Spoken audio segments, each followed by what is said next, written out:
A vast number of institutions today, I would say, either needs to be improved, reinvented, or jettisoned altogether. Many grew up into embracing the idea of schooling to ensure a fulfilled life.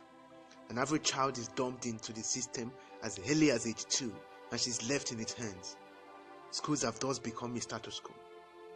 While other institutions are being questioned by many individuals, school seems to have been the sacred cow.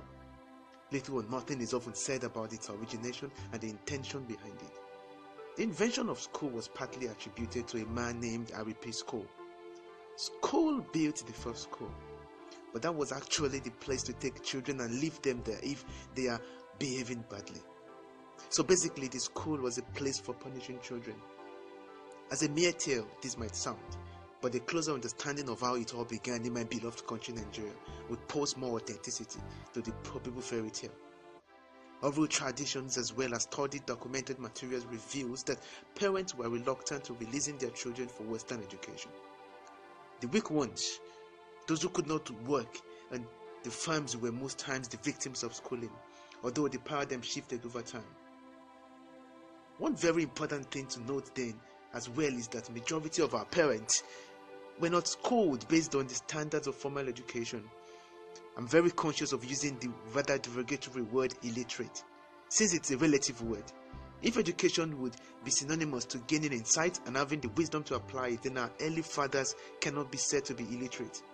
They could communicate with one another, do business, lead, secure their environment, as well as contribute to the growth of their communities. Along the line, the story changed. The school children began to grow into adulthood, get married, and start up a new family of their own. Hence, children began to have literate parents, which infers that they could decide to tutor their children. But the reality was that the same process was still enthroned years and years after, even up till now. Most parents still play little or no role in the education of their children, forgetting that they ought to be their primary tutors.